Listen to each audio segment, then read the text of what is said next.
Muito bem-vindo ao Cantinho Teológico. Meu nome é Gustavo Luiz. Eu quero falar hoje sobre a criação a partir do livro de Gênesis. É o livro do começo, fala sobre as origens, o início de toda a criação, obra das mãos de Deus. Quando falo obra das mãos de Deus, é bom que se diga que a Bíblia, numa perspectiva do Antigo Testamento, vai mostrar que Deus fez tudo pela sua palavra. Mas é uma força de expressão e vocês vão entender perfeitamente que Deus é espírito, logo ele não tem corpo físico, ele não tem mãos. Mas eu quero, logo de início, dizer que o livro de Gênesis é um livro religioso. Dito desta maneira, ele não é científico, não tem essa proposta. Aliás, por ter esse cunho teológico, o autor, ele deseja mostrar Deus como criador, não exatamente como Deus criou as coisas.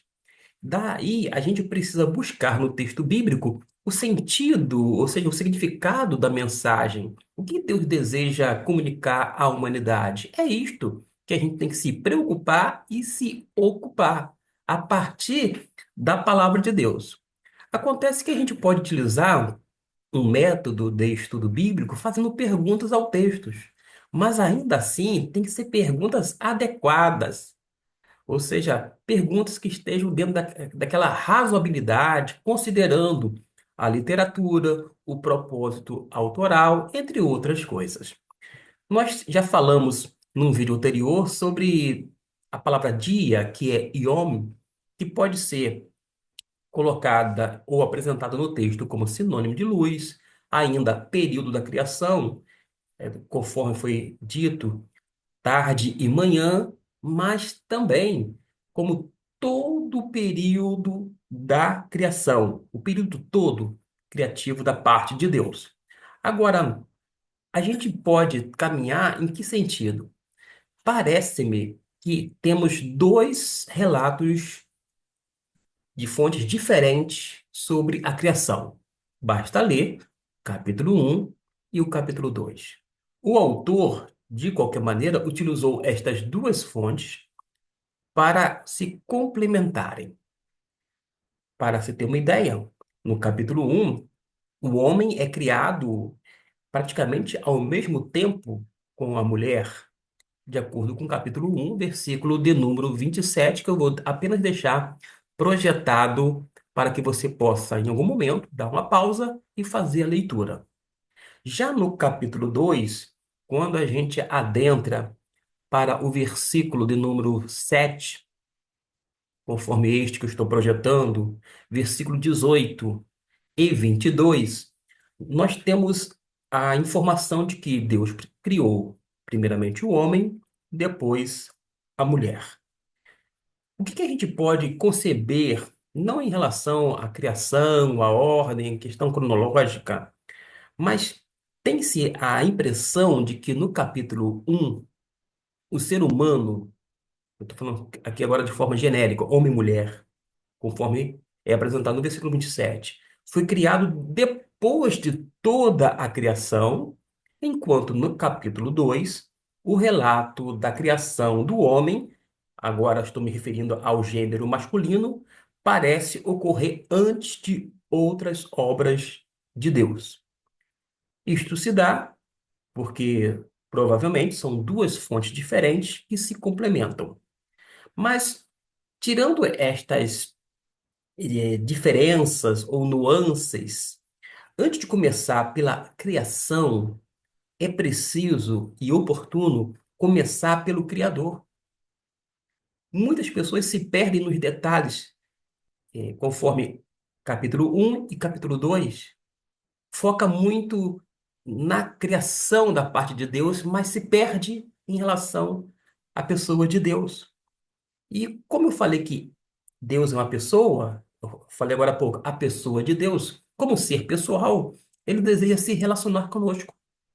Logo, o objetivo não é mostrar, através dos primeiros capítulos, as curiosidades, desejando satisfazer cada uma delas. Ao contrário, o autor é categórico em afirmar que o Deus Criador dos céus e da terra é um ser ou um ente ético, um ser moral, que era completamente da concepção das divindades até então concebidas naquele contexto politeísta.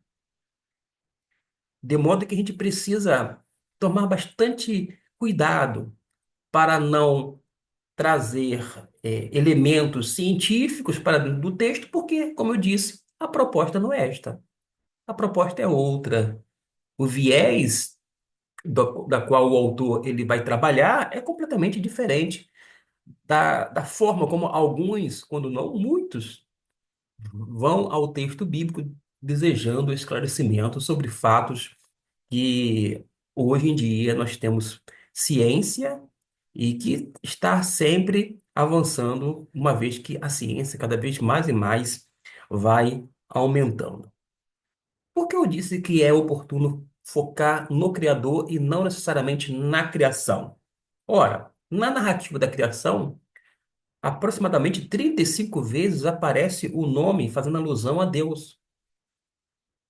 Ora, o fato de ser repetido tantas vezes no texto da narrativa criacionista, isso mostra que Deus é o personagem principal. E às vezes a gente se perde nos detalhes, se perde nisto, naquilo outro, quando deixa de olhar para Deus.